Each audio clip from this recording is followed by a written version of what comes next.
Welcome, superhero. Your heart is in the right place. I am Bridget Fonger. I wrote a book called Superhero of Love, Heal Your Broken Heart and Then Go Save the World. In this second season of the Superhero of Love podcast, I'm gathering tips from thought leaders about how we can unpandemicize our hearts, heal the effects of the pandemic on our hearts, and love and be loved more than ever before. So let's get this heart party started. Welcome.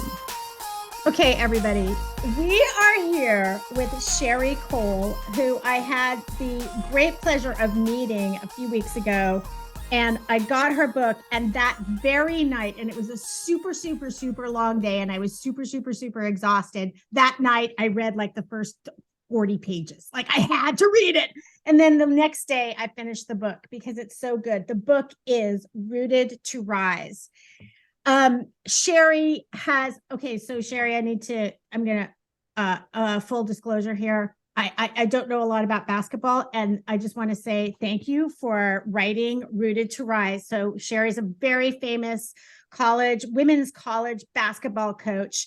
And listen to this. Let me stop and interrupt myself and just say what I wanted to thank you for was writing this book so that people who didn't really know basketball could still understand and be completely inspired and want to now play basketball. That's so sweet. So she was the head coach at University of Oklahoma women's basketball team for over 25 years or 25 years exactly. 25 years exactly. She led their program to 3 Final Fours, won 6 Big 12 regular season championships and 4 Big 12 tournament championships, had 19 straight NCAA tournament appearances, and made 9 Sweet 16 appearances. She's in the Women's Basketball Hall of Fame class of 2016. Welcome, Sherri. Thank you so much, Bridget. Thank you for having me. Oh my God, I'm so inspired by you and your book. I'm going to read this line that comes very early in your book. And I was trying to flip through the book and see exactly where it was, but I was so inspired by it that I typed it up, right? And I don't actually know what page it's on, but it's early in the book. And it really sets the tone of the book. You have such a great way of writing. I felt like I was sitting around talking to you and hearing your stories, but then you also like weave in this poetry. Anyway, it's not only entertaining, but it's also moving to read the book. Sherri wrote, "We are grounded by others. We are fueled by others. We are elbow locked with others as we reach and swell and grow." This is a book about that. The impact of the tangly, life-anchoring connections that sustain us. So that is so beautiful. I should have paused for a moment of silence on that. It's so beautiful. It's so beautiful. And one of the things in this is my second season of this podcast. And I started the podcast before my book actually came out. I think I started in 2018 and I did over 100 episodes. And then I stopped it toward the beginning of COVID. And I thought I was just going to stop it for a few months because I just needed to recharge and reinvigorate and figure out where to go. And I ended up pausing it for a year and a half. My point with this is that the pandemic affected me, right? So it had an impact on who I wanted to be in the world. It made me turn inwards. So for these last couple of years, I've been mostly turning inward. And then, but what I'm looking at right now, what I'm inspired by, and what this season is of this podcast is partially focusing on is how we can take care of our hearts given all that did occur during the pandemic. And these sentences that I just read about the connections and this book, Rooted to Rise, is so inspiring in this specific time, I think, because you are focusing on those roots. And I'm going to let you, because you have a poetry about you when you speak about those roots of which you speak, tell them why it's called Rooted to Rise and what you're talking about here with these life anchoring connections. Okay, well, I'll try to do this as concisely as possible. I was a basketball coach forever. I was the quintessential college student that went onto campus and said, I want to be a teacher and a coach. And 4 years later, I got a degree that said I could do that. So I went to the high school level and I was a teacher and a coach, taught high school English, was a high school girls basketball coach. Didn't want to be a nomad, never wanted to move around the country as most collegiate coaches do. So high school was my thing. Had a husband and a little boy. And when I was pregnant with my daughter, I was coaching at Norman High School, and then the University of Oklahoma job opened up, and some people from town came in and said, you should go get this job. And I said, are you drunk? I'm a high school coach. I can't do that. And have you noticed I'm 9 months pregnant here? And long story short, got the job, moved across town, literally 2 miles as the crow flies, as they would say, and moved into this big corner office and took over this mammoth job of rebuilding the University of Oklahoma women's basketball program. And I loved coaching since I was in the fourth grade. Basketball was a huge part of my life. High school, all-stater, played college ball, all that business. And so I felt like I died and gone to heaven, right? I had this dream job, and I did. I'm born and raised in Oklahoma. I'm the head coach at OU. My family stood at attention when the fight song played, the whole 9 yards. And yet I always knew there was other things that I wanted to do. I knew I wouldn't be a lifer. I knew I would not be on the sideline when I was 65 years old coaching basketball. There were other things I wanted to do. And like you, Bridge, when COVID came around, I was walking down the hallway of my house one day, and the light came through the west side of my house. And I thought, this room is beautiful. I love my home. And I took about 3 more steps and I thought, why have I never noticed this before? I lived here for 30 years. Why have I never noticed this before? And it hit me that I just wasn't ever at home at 9:30 in the morning. And there was it was like the curtain pulled back on the big wide world all of a sudden. And I took a deep breath and thought, this is it. This is the last year I'm going to do this, because there's some other things I want to do. So I began to chase that passion in my pocket, which is writing. That's always been my happy place, the place where I could go and do it for 3 hours and not feel like I had been doing anything at all. It would just juiced. Wow. And I used to tell my players that that's how you know when you really have found your passion, because it gives you more energy than it takes away. And so I dove in, and I didn't really have an idea of this is the kind of book I want to write, but I had a laundry basket. I call it a Moses basket, a woven basket full of pieces of paper where I had written things through the years. Might be a paragraph about a player, might be a sentence about a season, might be a whole little piece that I never really did anything with. I just had stacks and stacks of paper. And I began to go through them, and I had about, I don't know, 7, 8 complete stories that needed to be reworked and polished and retooled. I did all that, and then it led to another thought, and I would read another scrap of paper and begin to write. And that whole season that I was coaching, the COVID world made it different. We couldn't go recruit like we usually do. Right. We couldn't be at the office all day long. You could go in and coach from a balcony, and it was just really, how it was. The world was strange. And so I would just spend my alone time writing. And then as soon as I retired from coaching, which I'm not a fan of that word, I evolved, as Serena says, right? There you go. Yes. And I just decided to kind of keep this train of thought going. And what came out was a bunch of stories of gratitude, to tell you the truth, just appreciation for people who had made me who I am. And some of them are family members. Some of them are teachers. Some of them are my kids' teachers. Some of them are people I don't know real well, but were mentors and significant influences on my life. And I had this thing, and I called a literary agent and said, I have this thing. I don't know if it's a thing or not, but I don't know. Would you tell me if it's a thing? And she called back and said, it's definitely a thing. And so we began the process of trying to put it together. And real quickly, the story for the title, which is the metaphor around which is all woven, came at the back end. So I didn't set out to write this story about all these connections. These were stories in my heart and in my head. And when I put them down and tried to figure out what the common thread was, what is the commonality that's binding all of this together?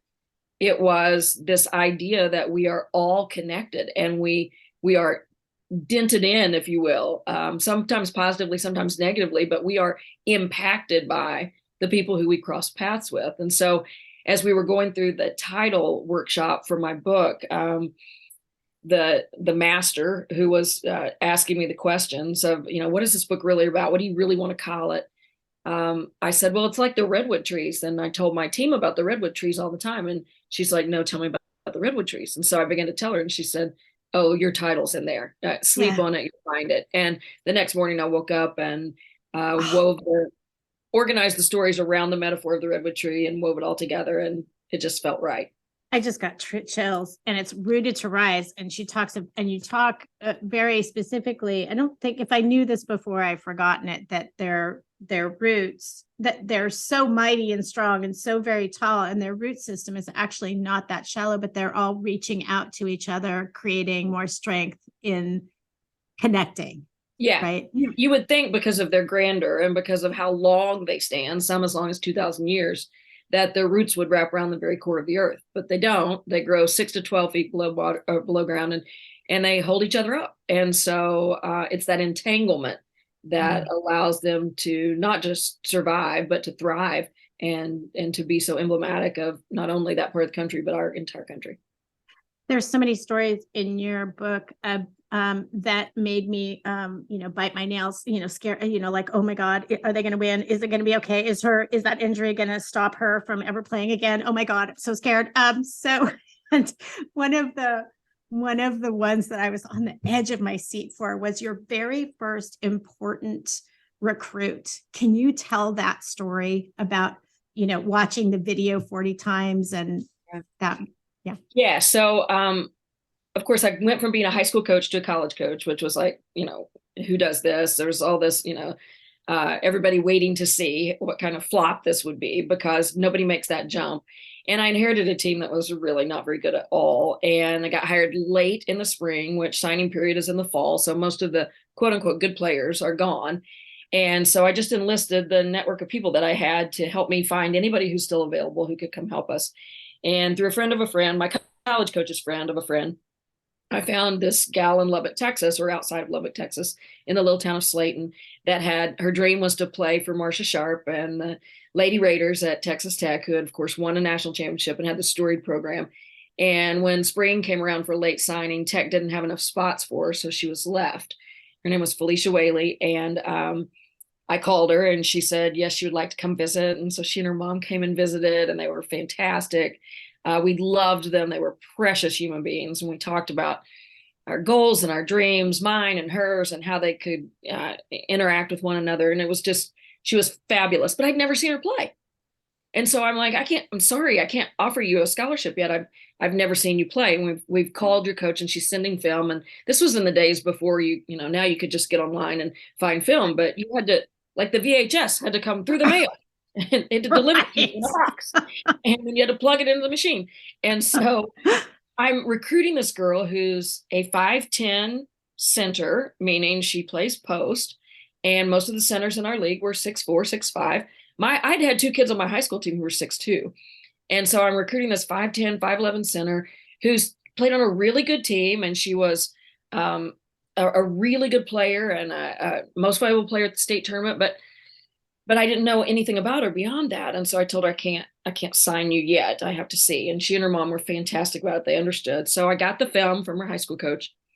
I plugged it in, I watched it, and I thought, she's good. Then I took it to my husband. I said, what do you think? And he said, she's good. She made layups and free throws and did nothing else. And she's 5'10". And I'm like, oh gosh, I get my first signee at the Division I level cannot be a 5'10" center. Like, I'm going to get laughed out of town. I had everybody watch it. I mean, people from my church, my neighbor, anybody.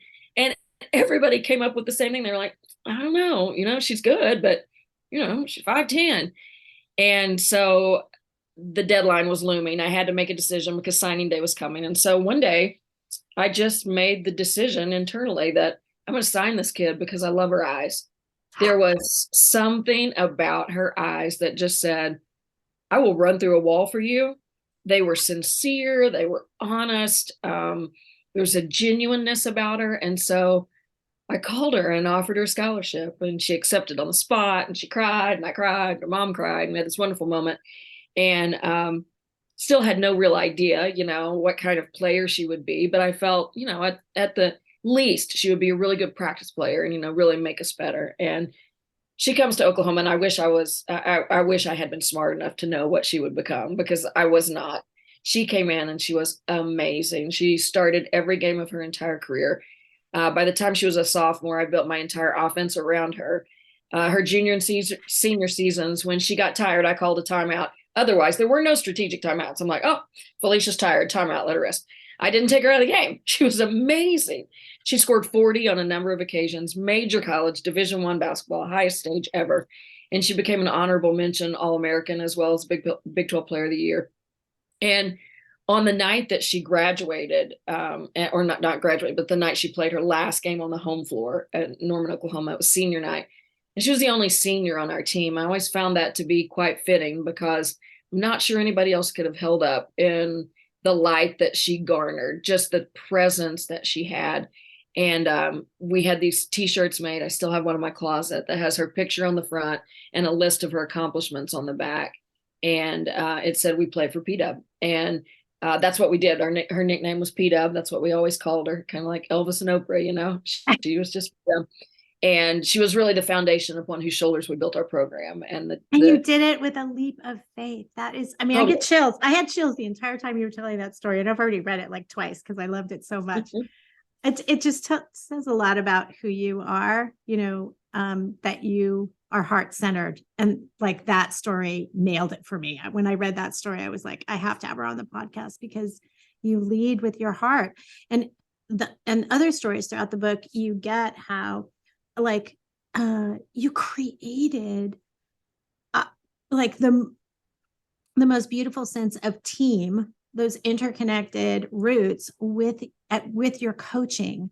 And I was just like, oh, I wish I'd been a fly on the wall on those practices. I wish I'd been a fly on the wall watching you coach, because you are an expert at creating team, leading with your heart, though, like not leading with an iron fist or a profound yell. Well, there was plenty of that too, but the way you sew it all together, I think I was very fortunate in the fact that, number one, I grew up in a small town, and I think a lot of those values, roots, those ideas of seeing value everywhere, that it's not just it doesn't come packaged looking a certain way. There are a lot of different ways to provide value, and excellence comes wrapped differently. And I think growing up in a small town, you recognize that. You don't know it at the time, but that's one of those gifts that you get to take with you when you leave. But that, coupled with the fact that I had coached high school, and in high school, you get what you get, and you got them, and you got to make them as good as they can be. That's it. There's no, I get you, I want you, and I want you. It's just whoever comes in is who you have, and you make a team. And so you learn to look for those things that you can draw out that give your team a way to be extraordinary. And that sort of naive kind of approach, I think, was such an ace that I didn't know I really had going into the college program, because it's super easy at the college level to become fascinated with. They're a 5-star recruit. They've won these sorts of accolades. They've been picked to USA basketball. You have all this stuff. And a lot of those players are fantastic. And they have that thing, that grit, that sinew that you want to coach and you want to be a part of your program. But there's a lot of people that have that don't have all those stars or all that recognition. And finding them and bringing them together was the great joy of my career. It's what I loved most, was trying to instill this idea of sacredness when it comes to a team, of how you are bound together through thick and thin, and I play for you and you play for me, and we play for this name that's on our jersey. And that was the most fulfilling part of that journey as a basketball coach, seeing what we could figure out together, how good we could figure out how to be together.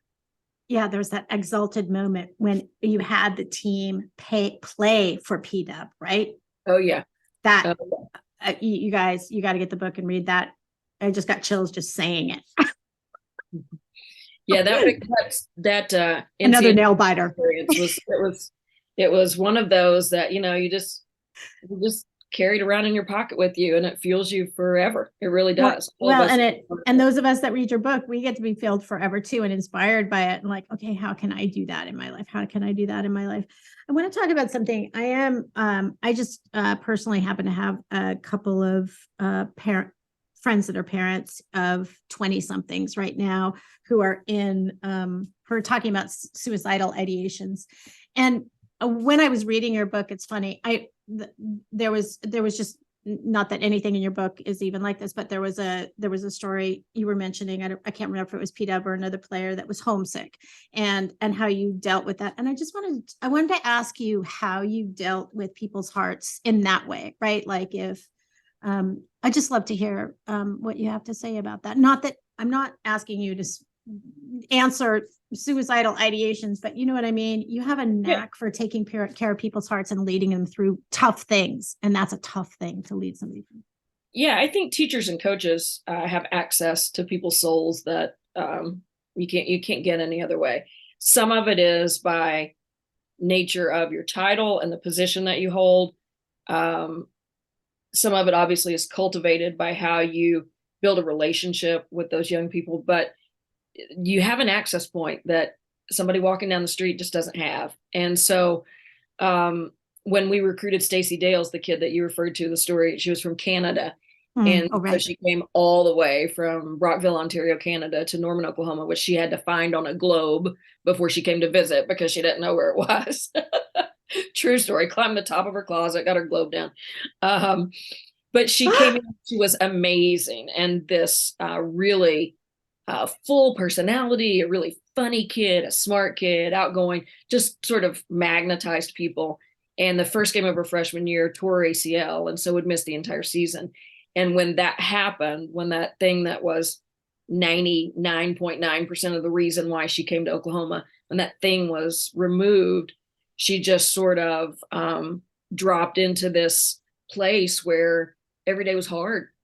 Life was hard. It was hard to be happy. It was hard to have energy. It was hard to do well in the classroom. Everything was harder than it was before because, of course, the state of her heart. And a big part of Stace's sadness was homesickness. She realized she was so far away from her parents. And what do we all want when it's hard? We want our mom.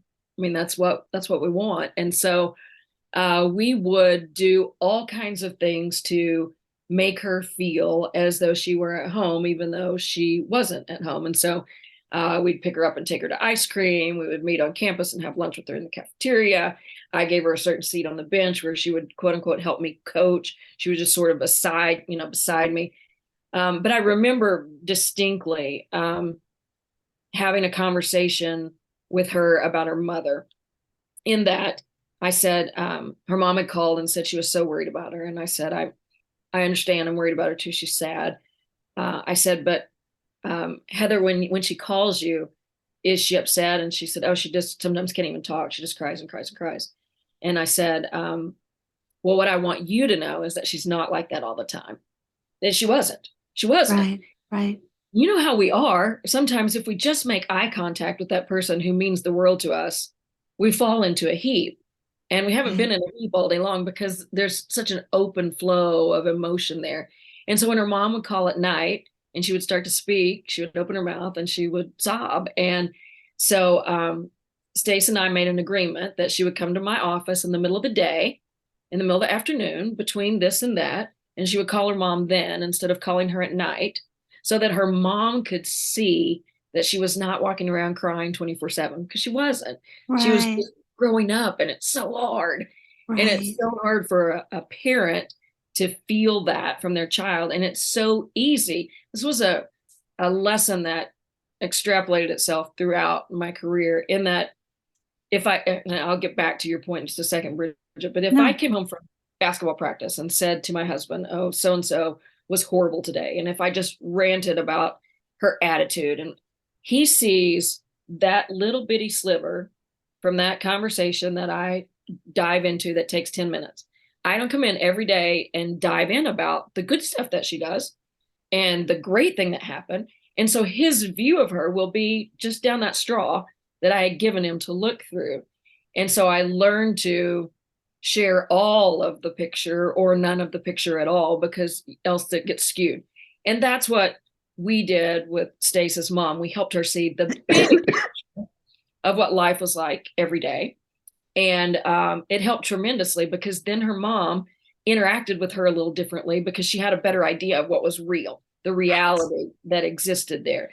And it was one of those junctures of which, young women aged 18 to 22, there are lots of hard days. Young people in general, I just have the experience with female athletes, but there are lots of hard days, and you're learning a lot about yourself and about the world and about how to engage with the world and do really hard things and what you think and what your worldview is, all those things. For the first time, you don't go home at night and sleep inside your parents' four walls. You go into your own place. And so all these thoughts and ideas, and just a scary time. And so our job, we always felt as a staff, was to get to know our players as well as we possibly could, to help them through those junctures. And many times the sport that they were most passionate about is what helped them learn those lessons and make it through those darker times. But it's a tough time, and it's tougher now than it's ever been. The last 10 years was dramatically different from the first 10 to 15 years of coaching, in terms of the struggles that young people have, the internal struggles. That's what I'm thinking. Like, I don't remember this. I'm older than you, but we're roughly the same age, but I don't remember this. Like, I know of so many kids who actually didn't make it even through their first year of college. They had to come home and then take a year off and then go back or something like that. Right. But yeah, with social media and all the pressures that we never had, it was like we were living in a little bubble, just dealing with the struggles that we had in front of us. But the world is so much, the view of what to struggle with is so expanded. Like, oh, I need to worry about that too. Yeah.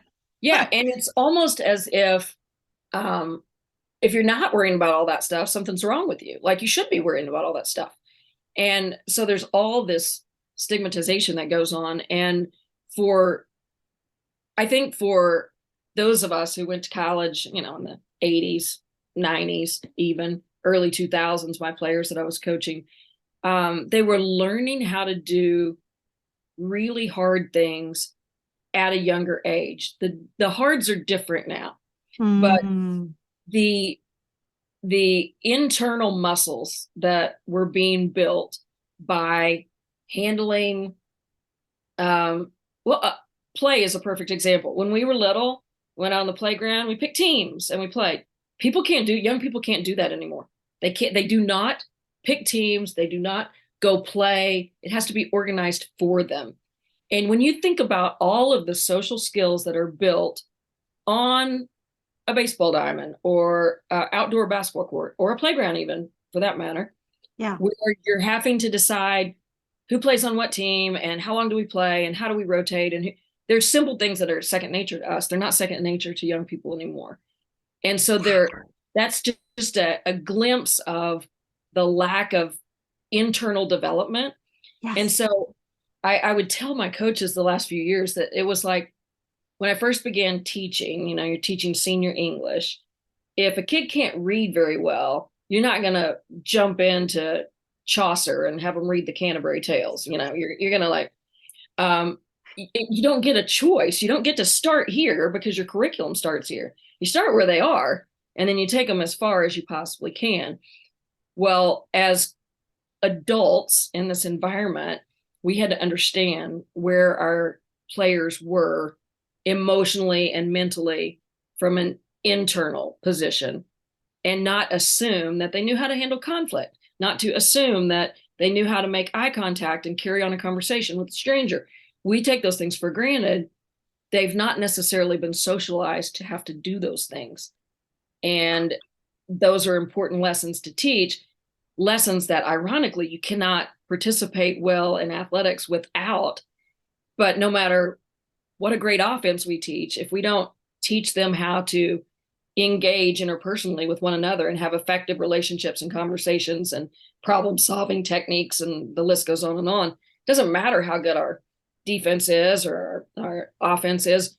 They have to be able to handle the situations that are presented to them. And that's why athletics is such an important part of our society, because it helps build those skills that are needed to do whatever work you do afterward, or to have successful relationships, or be great parents, or all that. It helps accelerate the muscles that you need to do those things. And coaches now have to know where kids are when they come in, and it's not their fault.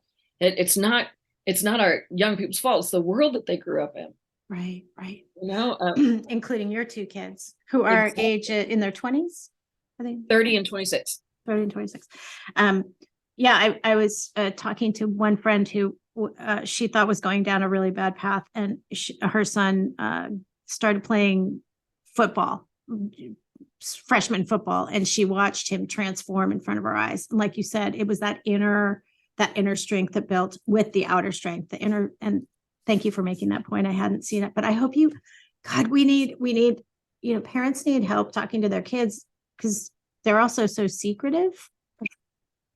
Like that's the pain point that I'm hearing from my friends. I'm not a parent, but I'm just feel for my parent friends. And you have a knack for even talking about the most difficult things. Like, we're not gonna shy away from this. And I'm gonna set you in front of your mother during the day. I don't know. I'm just the way you deal with things. I hope you will start some sort of curriculum for parents talking to kids and getting them, because like you said you as coaches, you have this special way into their hearts just by virtue of that role. But the way you do it, I just feel the way you do it, I feel like could be helpful. But step one is get her book, you guys, and read it, because it's very inspiring how you talk to kids and how you inspire them in spite of pain, in spite of painful moments.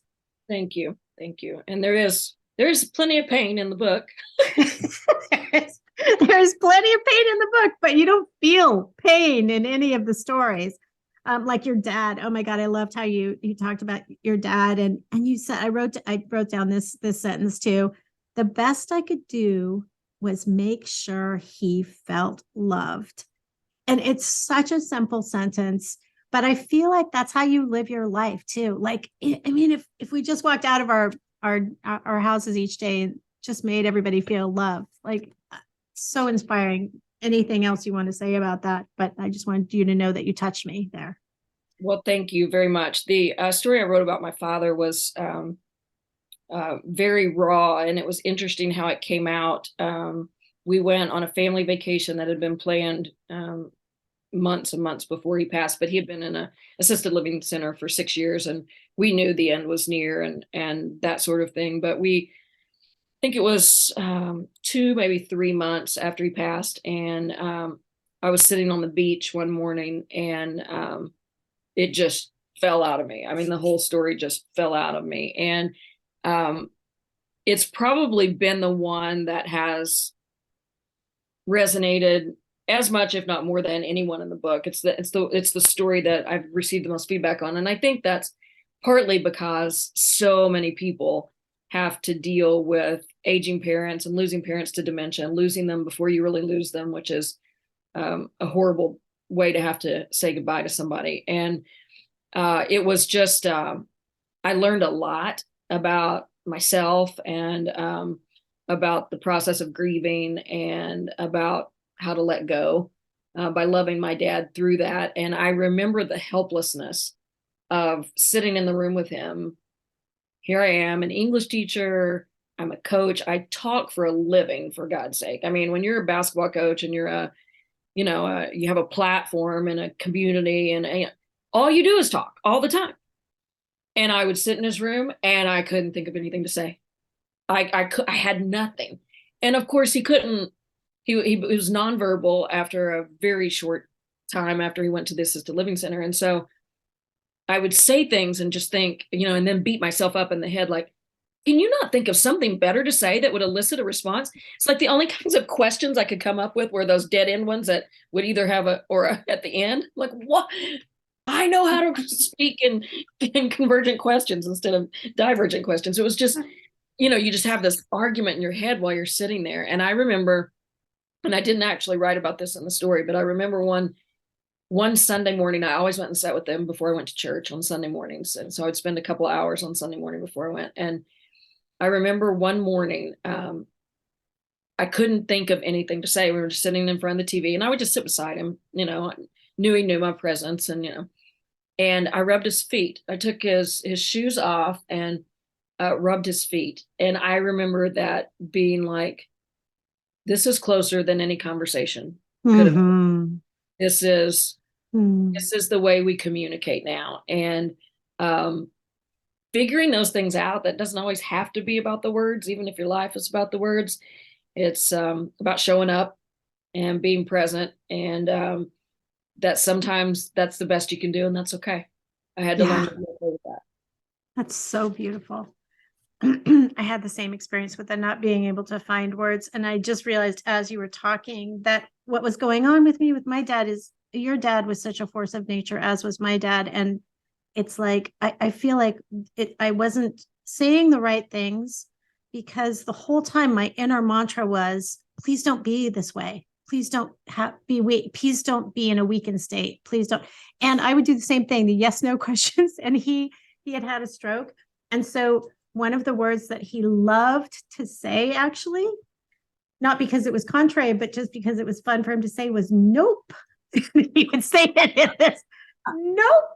And so I did ask him some yes or no questions.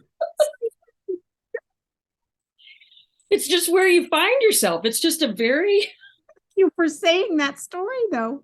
Oh my God. But yeah, being that, but I love that. Oh God. Just have him feel loved. Just have him make sure he felt loved. Yeah, there's a lot of stories about loss. And I wrote down a couple sentences that you wrote. Loss is like that, I guess. The threshold never really heals entirely, even though you grow second skin around it. I love that. The threshold never really heals entirely. So beautiful. Thank you. And then later, another line when you were talking about grief. So you're referring to the music venue, the Blue Door. So she writes, and in the exposure of that space, inside the little place they call the Blue Door, I discovered that grief sits in containers. And sometimes the lids pop off of one, spilling the contents of another. Oh my God. So good and so true. There is a commonness of pain, which I felt in that space with all those strangers at the Blue Door listening to Liz Longley sing. But it was just interesting how the grief sort of intertwined. It wasn't really about this or about that, but it was about this thing that you feel. And everybody had some, and there was just a little bit of ease that came with knowing that right. I'm not the only one who hurts. I'm not the only one who feels this thing that's doesn't really have an apt description. It's just this way that we feel, and how it could be about completely different things, but the feeling is so similar. And loss is loss, and no one's is greater than anyone else's, and there's not one that's lesser than. It's just there's a commonness to it. And I think I felt linked up with those people there. I think everybody in the room felt that, even though we didn't express it to one another. Oh, so beautiful, right? So connecting. I remember a dark time where I thought somebody on the other side of the earth is in the exact same position I'm in right now. We don't speak the same language or anything, but there's another human. There's at least one more human on this planet that is in the exact precise position I'm in. Yeah, Kelly Corrigan, the author who does. Yes, I love her.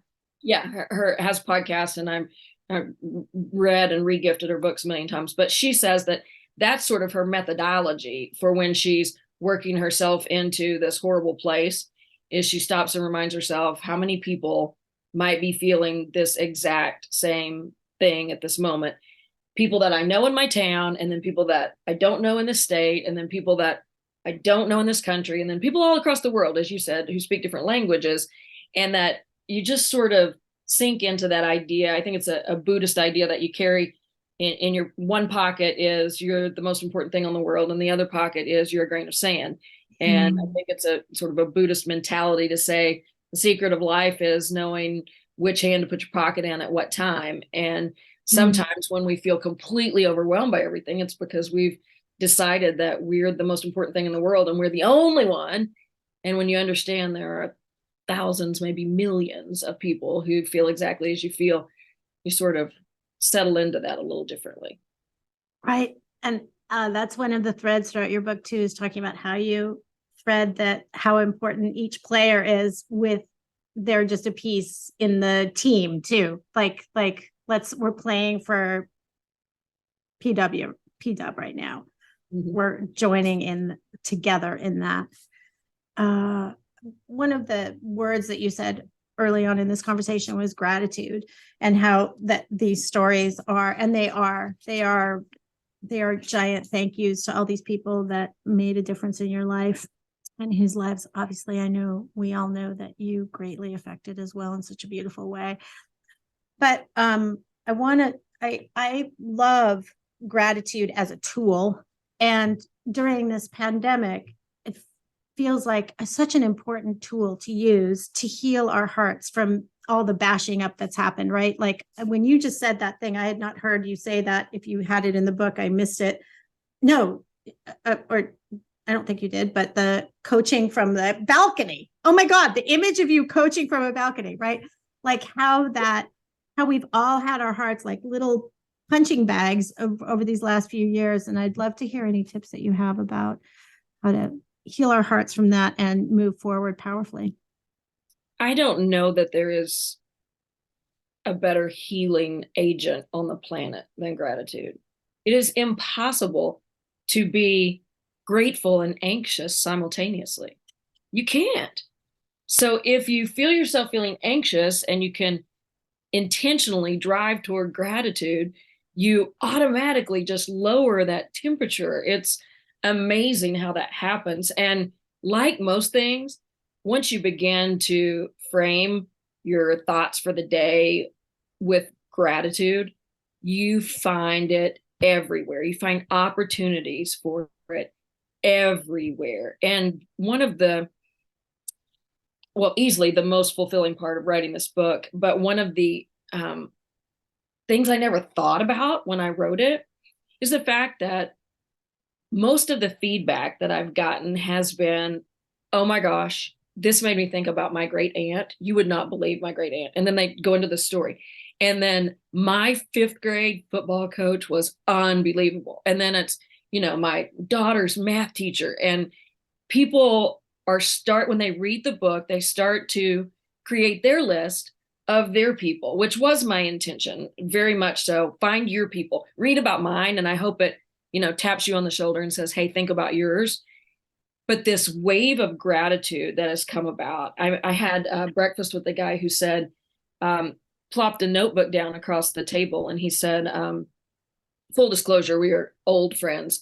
But he wanted to go to breakfast after he'd read the book. And we don't talk often, but still very dear friends. Plopped a notebook down on the table and he said, you know what that is? And I said, oh no. He said, open it up. So I opened it up. It was just a list of people's names. And I said, okay. And he said, so when I finished reading your book, I loved it. I sent you a text, told you. And then I started thinking about my people. And he said, I would find myself driving to work and I would be thinking about my Kanakuk advisor. And then I would be thinking about my college roommate. And then I would be thinking, and he said, so I just started making this list of people who had impacted me. And I'm going to go tell them. I'm going to go tell every single one of them what they meant to me. And he was putting it on a calendar for the upcoming year. He's going to spend 2023 telling all those people, thank you for making him who he is. He said, I'm the kind of dad I am, in part because of my dad and my Kanakuk advisor and my high school basketball coach. And to me, that was like an aha moment where I went, what this is really about is gratitude and passing it on. And that's been like this beautiful watershed kind of moment after, you write the book because you love words and you love to write. And I didn't see I didn't see this part coming. So that makes Oh me my very, God. That is so, let's do it. He could start a whole movement. He should start a blog and have everybody watch him do it. You know what I mean? Oh my God. Let's Yeah. start oh my God. Yeah. Sherri Inspiration. Bridget, you're hysterical. Hysterical. That is an unbelievable project. Please, will you ask him to do that for us, to share that? Oh my God. That is a brilliant thing for us to all do. Isn't it? I mean, Oh my God. yeah, because Yeah. we think it and we hope they know it. And we think we maybe told them once, but maybe not. I can't remember. And yeah, what if Right. we, But especially during like a painful time too. Like the pandemic has been more painful for others than for some than others. But that the focusing on the gratitude can literally unravel all of those knots. yeah, yeah, yeah. The amazing part of it to me is like gratitude is like this salve, like when you put lotion on your skin, it softens it up, and Yeah. gratitude does that to your heart. And then that's when grace comes in, and you just find space for forgiveness and space for encouragement and for understanding. And to me, it's this in our country right now, not to wax too philosophical here, but in our country right now, we are just so polarized. Yeah. And we don't even really sometimes think through what the matter is at hand. We're just going to jump on this team or this team. And I think that the process of being grateful for what we have and what we've been given and what we get because we are Americans in this country is sort of that salve that softens the heart enough to say, I have room in here to hear what you're saying and to understand where you're coming from. Whether I agree or not, I have room to understand that and to consider it. And so much animosity can just be diffused when you take that approach.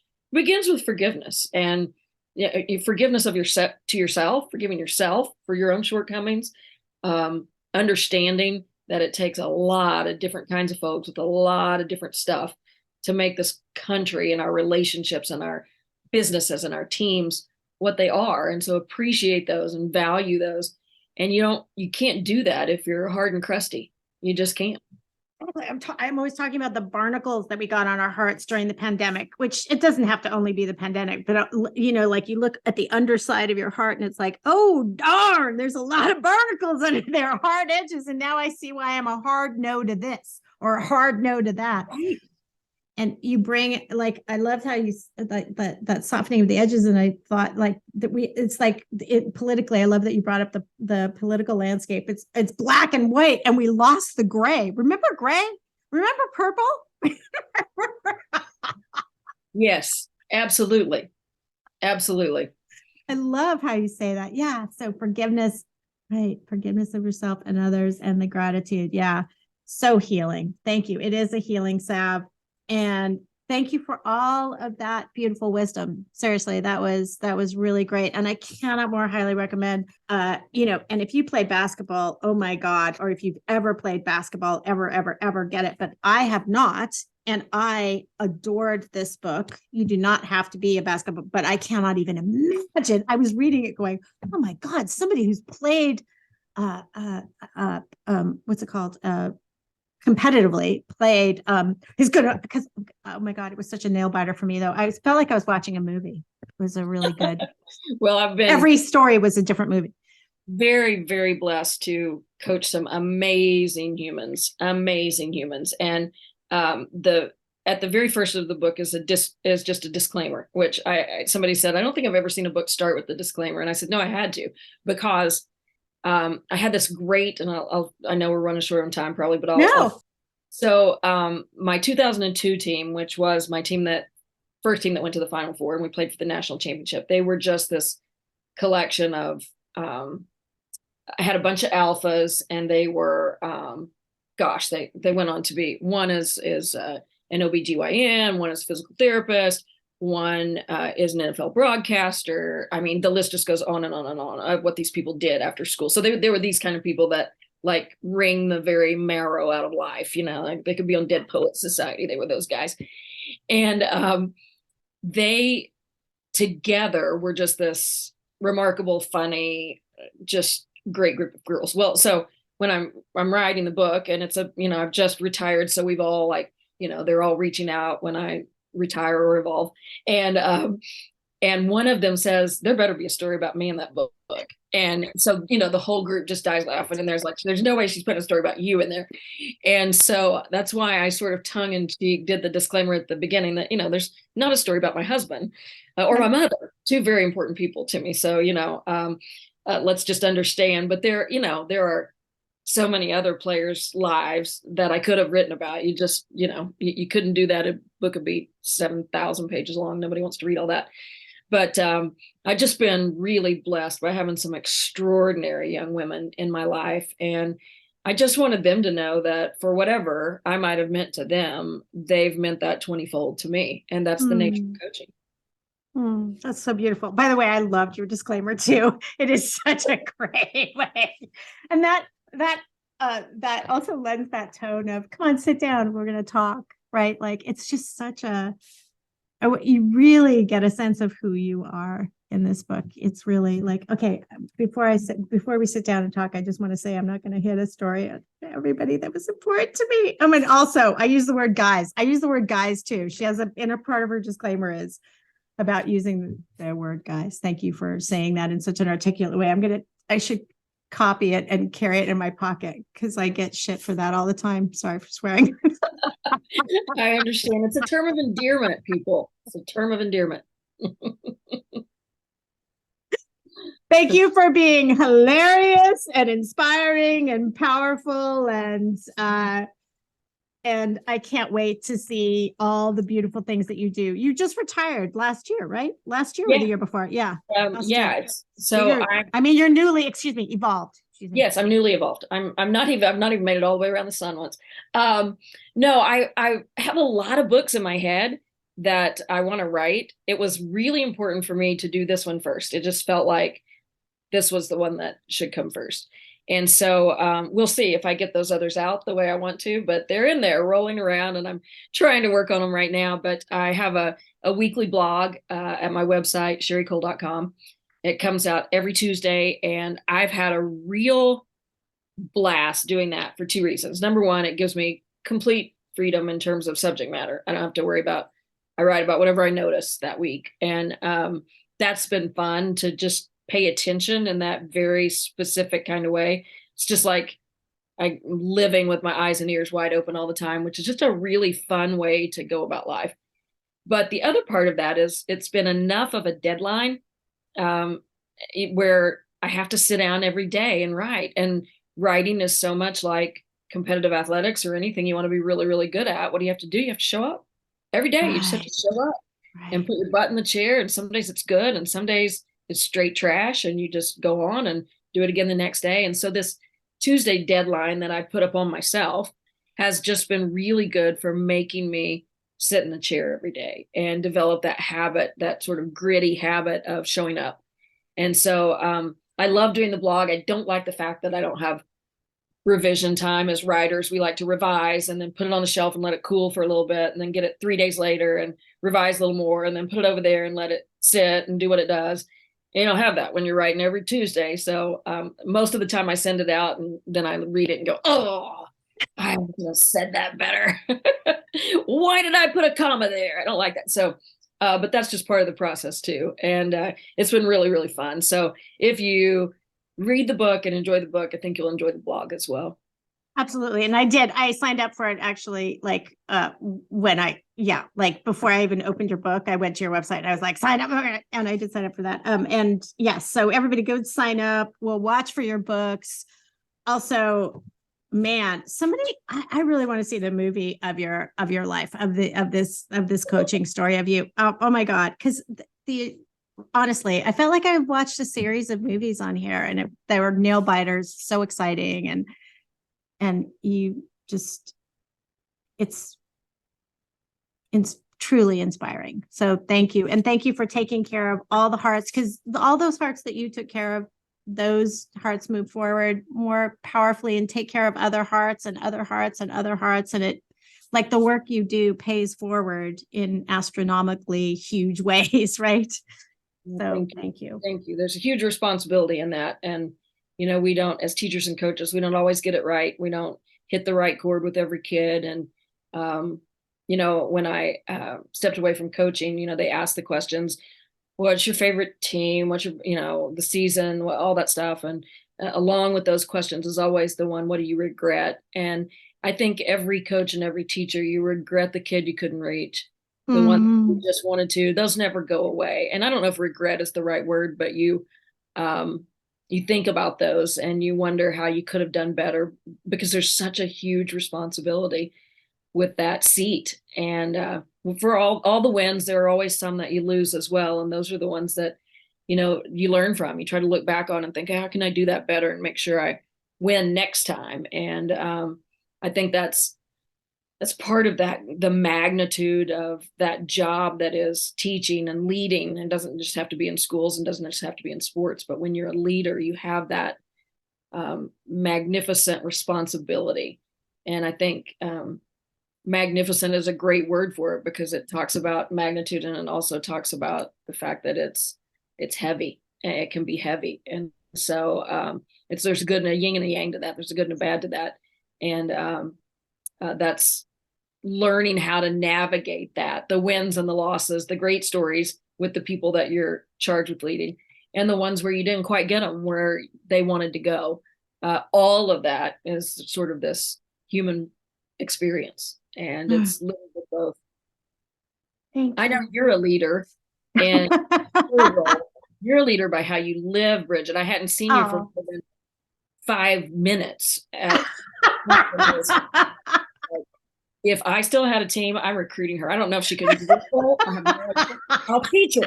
I can teach her those things. Now I want to play basketball now. Oh, she has it, so we can teach the rest of us. She's it in here.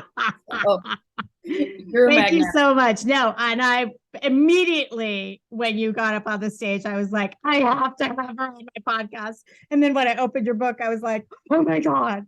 She has. I was going to, if you didn't say yes immediately, I was going to have to pester you, but you said yes right away. Thank you. I was like, I'm on a mission. She will. Well, I am, oh my God. You honored. I am so honored. And I could tell immediately that you do lots of things for lots of people, that who you are comes out of you in a lot of different ways. And I love that. Thank you. I love the difference you're making in people's lives. Even at a conference, when you're, doing what everybody's doing, there was something different about you. And that was really, really neat. Thank you so much. Yeah. So, well, I'll be watching you. And if you ever come to LA, you have an open invitation to come here, because you'll probably be in town when you're getting your film deal together. So that'll be fun.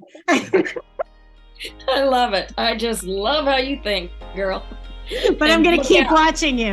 So inspiring. Look out. I will be calling you. I will be taking you up on that. Yes, please. I'm not joking. Either. Thank you. Thank you for your time. Thank you. It's been fantastic. Okay, everybody, run, don't walk, to go get her book, Rooted to Rise. Go to sherricoale.com, sign up for her newsletter. Oh my God, isn't she fantastic? And if you like this podcast, please like it, subscribe to it, tell every single human that you know about it, spread the love. Have a great rest of your day, superhero. Thanks for coming.